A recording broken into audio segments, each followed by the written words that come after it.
لیکن وہ بات جو اصل کھڑی ہوئی تھی وہ تو آپ نے ختم ہی کر دی. بات کھڑی ہوئی نہیں تھی, بیٹھ گئی. اب نہیں بیٹھی. کون سی بات؟ وہ جو پہلے کون سی بات؟ بدعت والے مسئلے والی. بدعت والے مسئلے پہ کیا بات کرنی ہے آپ نے؟ میں یہ کہنا چاہ رہا تھا کہ رسول اکرم صلی اللہ علیہ وسلم نے فرمایا کہ من احدث فی امرنا ھذا ما لیس منہ فہو رد. وہ بات ہی مردود ہے جو رسول اکرم صلی اللہ علیہ وسلم کے فرمان سے ثابت نہیں ہے. یہ مثالیں دینا کہ جی حرم کے باہر جوس سینٹر کھلے ہوئے ہیں تو وہ انہوں نے جوس سینٹر کوئی ثواب کے لیے کھولے ہوئے کہ ہمیں جنت ملے. میں نے جوس سینٹر دیکھیے ہم نے آپ کی گفتگو آپ نہیں بولنے دوں میں آپ کو پورا غلط لفظ منسوخ آپ نہیں بولنے دوں گا. پورا رہا ہوں پھر آپ یہ تو غلط بات پورا وقت دے رہا ہوں. میں پھر اسی وقت دوں گا. پہلے آپ کو وہ ٹھیک سینٹر کا تو ڈاکٹر صاحب میں آپ کو دے رہا ہوں. قاری صاحب آپ بولیے. میں نے ڈاکٹر صاحب میں آپ کی طرف آ رہا ہوں. میں آپ کی طرف آ رہا ہوں. ڈاکٹر صاحب میں آپ کی طرف. قاری صاحب کے دروازے جی میں آپ کی طرف آ رہا ہوں پھر آپ ایکسپلین کر دیجیے گا. جوس سینٹر میں نے غلط بات منسوخ کر کے بولنا پڑے نہیں گا. میں آپ کی طرف آ رہا ہوں. اپنی پھر باری میں آپ کلیئر کر دیجیے گا. پھر آپ کلیئر کر دیجیے گا. آپ کی ساری بات غلط تھی. میں چپ کر کے سنتا قاری صاحب آپ ادھر گفتگو کریں. آپ ادھر گفتگو یہ غلط مجموعہ قاری صاحب آپ ادھر نہیں. گفتگو یہ کریں. طریقہ غلط ہے نا. مجموعہ غلط ہے. اب یہ طریقہ ہی غلط. اب ہم مجموعہ اغلاط آپ ہیں, ادھر گفتگو کریں. آپ مجموعہ فسادات ہیں. قاری صاحب بالکل میں بھی ادھار نہیں رکھتا. لائف کالر کی طرف بڑھتے ہیں. نہیں ہوں لیکن میں ادھار نہیں رکھتا. 200 سال کی بدعت ہے. آپ جی السلام علیکم. 200 سال کی بدعت ہے. پورا کا پورا بدعتی ہے. اس سے اوپر آپ کا ہے ہی نہیں کوئی رفع.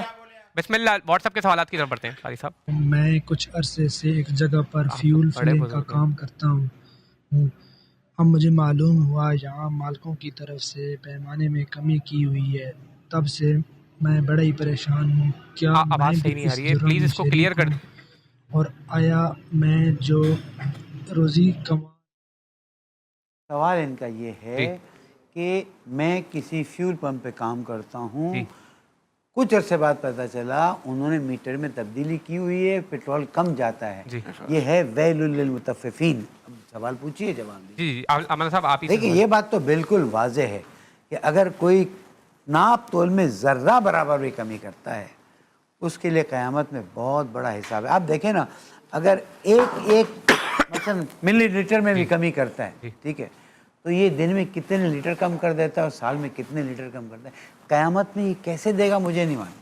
جتنے لوگ بھی کوئی ملاوٹ کرتے ہیں, کوئی وزن میں کمی بیشی کرتے ہیں, قرآن مجید میں آئے ویل ہے, واہ ہے ان لوگوں کے لیے. تو یہ جو نوکری کر رہا ہے یہ اس کی ذمہ داری نہیں, یہ اب چھوڑ دے. اچھا اب چھوڑ دے اس کو. اگر پتہ چلا ہے تو یہ کام نہ کرے اور آگے نکل جائے, لیکن اطمینان کر لے کہ ایسا ہو بھی رہا ہے کہ نہیں. ٹھیک ہے ٹھیک ہے. لائف کالر موجود ہیں. السلام علیکم.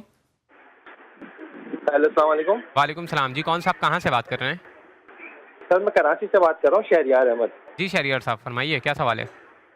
میرا سوال یہ ہے کہ ہم جو روزہ کھولتے ہیں وہ کھولتے ہیں اپنی موبائل اپلیکیشن میں, ٹائم ہمارے آ رہا ہوتا ہے اس کے حساب سے. جی لیکن جو امام صاحب باہر اذان دیتے ہیں وہ 1 سے 1.5 منٹ کے بعد دیتے ہیں. تو کیا ہم اذان سن کے روزہ کھولیں یا اپنی موبائل اپلیکیشن میں ٹائم ہو گیا اس کے مطابق روزہ کھولیں؟ ٹھیک ہے. ایک اور سوال, ایک اور کالر موجود ہیں. السلام علیکم. وہ بھی ہاتھ سے چلا جاتا ہے. تو دوبارہ سوال پورا دوبارہ ریپیٹ کریے گا پلیز. سوال اپنا پورا دوبارہ ریپیٹ کریے گا. سر میرا سوال یہ ہے کہ میرا کاروبار جو ہے نا خود کروں نا اپنا کاروبار, تو وہ ٹھیک سے چلتا نہیں ہے. اپنا کاروبار نہیں چلتا, ٹھیک ہے. کسی دوسرے کے ساتھ کروں تو سسٹم چلتا رہتا ہے, لیکن وہ دوست جیسے کاروبار ہونا چاہیے ویسے نہیں ہوتا, وہ ایک مزدوری ہوتی ہے بس. ٹھیک ہے ٹھیک ہے. علماء کرام سے جانتے ہیں. مفتی صاحب آپ سے سب سے پہلا سوال, جو اپلیکیشن کے اوپر وہ ٹائم دیکھتے ہیں, اس میں معیار وقت ہے. جو وقت ہے اس کی تسلی کر لینی چاہیے.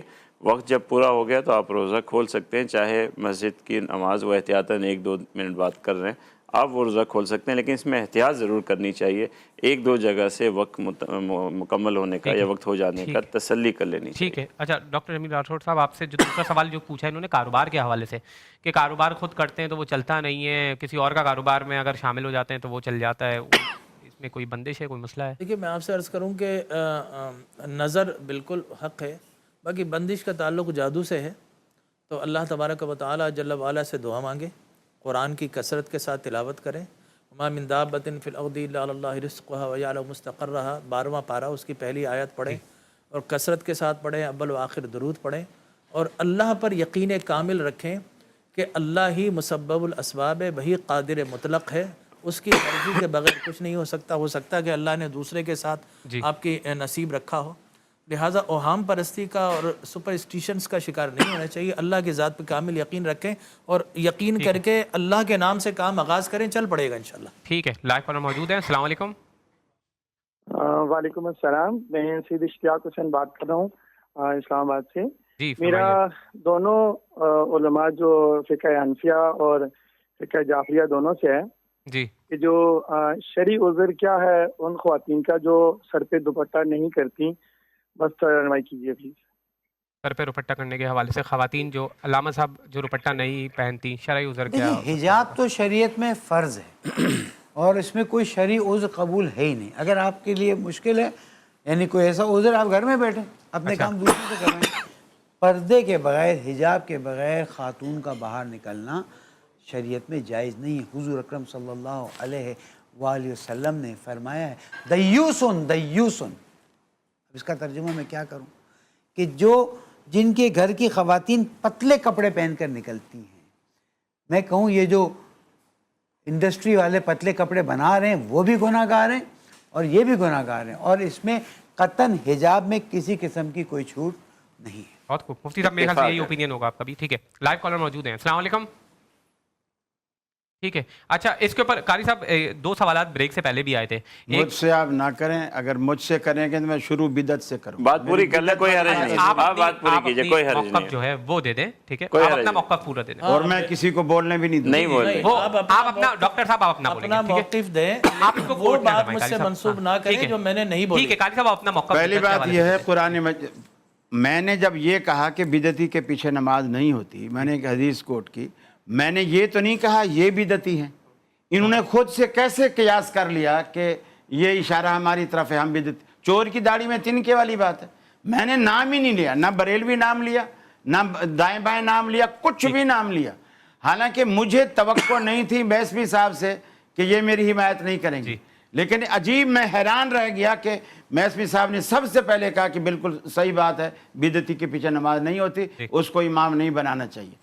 قرآن مجید کہتا ہے قُلْ هَلْ نُنَبِّئُكُمْ بِالْأَخْسَرِينَ أَعْمَالًا الَّذِينَ ضَلَّ سَعْيُهُمْ فِي الْحَيَاةِ الدُّنْيَا وَهُمْ يَحْسَبُونَ أَنَّهُمْ يُحْسِنُونَ صُنْعًا. فرمایا کیا میں تمہیں تمہارے اعمال کا گھاٹا نہ بتاؤں کہ لوگ عمل کرتے ہیں اور وہ اپنے تائیں یہ گمان کر لیتے ہیں ہم تو اچھا کر رہے ہیں, بڑا نیکی کا کام ہے, خوبصورت کام ہے. لیکن اللہ کہتا ہے وَهُمْ يَحْسَبُونَ أَنَّهُمْ يُحْسِنُونَ صُنْعًا, وہ خود اپنے تائیں گمان کرتے رہتے ہیں, لیکن ہم ان کے سارے عمل ضل سعیہم فی الحیات الدنیا, ہم سارے عمل ان کے دنیا میں برباد کر دیتے. بدعتی ایک ایسا شخص ہے جو دین کو نامکمل سمجھتا ہے. وہ یہ سمجھتا ہے کہ اللہ کے رسول نے نعوذ باللہ یہ دین میں اتنی بڑی کمی تھی جو میں نے آ کے پوری کی. ظاہر بات ہے پہلے سے وہ چیز دین میں نہیں تھی. تو بدعتی اس لیے برا ہے, وہ یہ سمجھ رہا ہے کہ دین ناقص ہے, جبکہ اللہ تعالیٰ نے قرآن پاک میں کہہ دیا الیوم اکملت لکم دینکم واتممت علیکم نعمتی ورضیت لکم الاسلام دینا. دین مکمل ہے. اگر کوئی اس کو نامکمل سمجھتا ہے, پھر اللہ کے رسول نے مثال دے کر آپ نے فرمایا کہ روز آخرت آب کوثر پر میں پانی پلا رہا ہوں گا, کچھ لوگ آئیں گے, ان کے وضو کے اعضاء چمکتے ہوں گے, فرشتے مار مار کے انہیں بھگائیں گے, اور میں کہوں گا آنے دو میری امت کے لوگ ہیں. فرشتے کہیں گے انک لا تدری ما احدثوا بعدک, آپ کو اللہ کے حبیب نہیں معلوم انہوں نے آپ کے بعد دین میں کیا کیا خرافات اور بدعات پیدا کی. تب میں فرماؤں گا سحقن سحقن لمن غیر بعدی, لعنت ہو دوری ہو ان لوگوں پر جنہوں نے میرے بعد میرے دین میں تبدیلیاں کی. ڈاکٹر صاحب آپ سے بھی مختصراً میں چاہتا ہوں, جو دیکھیں یہ تو پہلے کر بیٹھے تھے. دیکھیں نہیں اب جواب دیکھیں, انہوں نے گفتگو میں چور اور داڑھی اور قیاس اور بریلوی یہ جو الفاظ جو کہیں یہ واپس لے لیں, ٹھیک ہے. پہلی بات تو یہ ہے کہ ہر نیا عقیدہ بدعت ہے, ٹھیک ہے نا. نئے عمل تو قیامت تک جاری و ساری ہے. ادھر بیٹھے ہوئے یہ بھی نیا عمل ہے, یہ رسول اللہ کے زمانے میں نہیں تھا. اپنی بات کو انہوں نے خود اپنے اوپر لے لیا. حضور کے زمانے میں ایسا کوئی عمل نہیں تھا کہ میڈیا اور اس پر جا کر آپ ٹاک شو کریں گے اور یہ کریں گے اور وہ کریں گے. یہ بھی بدعت اور دین کا کام کر رہے ہیں. ٹھیک ہے نا. اسی طریقے سے قولا تقول لما تصف هذا حلال وهذا حرام لتفتروا على الله الكذب، دین کے اندر جو حرام اور حلال کے فتوے دیتے ہیں لوگوں کے لیے، اللہ اور رسول کا اس سے کوئی تعلق نہیں، یہ منصب صرف اللہ کا ہے اور اس کے نبی کا ہے. اب اگر آپ یہ کہتے ہیں کہ حضور نے یہ بھی فرمایا علیکم بسنتی وسنت الخلفاء الراشدین المہدیین، کہ میری سنت کو پکڑو، میرے خلفاء راشدین کی سنت پکڑو. حضور اکرم صلی اللہ علیہ وسلم کے زمانے میں ثابت کرتے ہیں کہ قرآن کو ایک کتاب کی شکل دی گئی ہو، لیکن صحابہ کرام نے قرآن کو کتاب کی شکل دی. پھر اس کے بعد جناب پھر تراویح حضور کے زمانے میں تسلسل کے ساتھ ایک امام کے پیچھے نہیں ہوتی، 3 دن رسول اللہ نے پڑھی. یہ 3 دن پڑھتے ہیں نہیں، یہ تو سارے دن پڑھتے ہیں، اور 8 پڑھتے ہیں. 8 کہیں سے کسی حدیث سے ثابت نہیں ہے، یہ پڑھتے ہیں، بدعت ہے یہ. ٹھیک ہے نا. اسی طریقے رسول اللہ سے انہوں نے کر لیا نا، اب سنتے جائیں مجھے. اسی طریقے سے انہوں نے حرم کے دروازے، کیا رسول اللہ نے اپنے والد کے نام پہ باب عبداللہ لکھا؟ کیا رسول اللہ صلی اللہ اور حرم جو ہے وہ عبادت کی جگہ ہے؟ یا اس لیے لکھا ہے کہ حرم کو عزت مل جائے، یا اس لیے لکھا ہے کہ ان کو عزت مل جائے؟ اسی طریقے سے باب فہد، کیا حضور نے، حضرت عمر نے، حضرت علی نے، حضرت عثمان نے، حضرت ابو بکر نے رکھے نام؟ نہیں رکھے، یہ رکھتے ہیں. اسی طریقے سے امام پیچھے کھڑا ہے تراویح کے اندر، لوگ آگے کھڑے میں، کیا یہ بدعت نہیں ہے؟ رسول اللہ کے زمانے میں یہ سب کچھ ہوا تھا. ٹھیک ہے نا. تو بات یہ حضرت، اور ہر نیا عقیدہ بدعت ہے. ٹھیک ہے نا. لگائیں حضور اکرم صلی اللہ علیہ وسلم سے کس کا رفع مل رہا ہے. تو میرے کہنے کا مقصد یہ ہے کہ چور جو ہے نا مچائے شور، لہٰذا شور مچانے سے جو نا فائدہ نہیں ہوگا. اگر میں گنوانا شروع کروں نا ان کی بدعتیں، تو آپ یقین کیجئے کہ پوری 100 سے زیادہ بدعتیں ہو جائیں گی ان کی. ٹھیک ہے نا. انہوں نے تو ہر حدیث کو ضعیف کہنا، یہ ان کی بدعت، ان کا طریقہ بن گیا ہے. لہٰذا میں یہ سمجھتا ہوں قاری صاحب سے میری درخواست ہے کہ اب اپنا مسلک اپنے ساتھ رکھیں، دوسروں پر نہ تھوپیں. انہوں نے تو رسول اللہ کے ذکر کو بدعت بنا لیا، ناز شریف کو بدعت بنا لیا. مفتی صاحب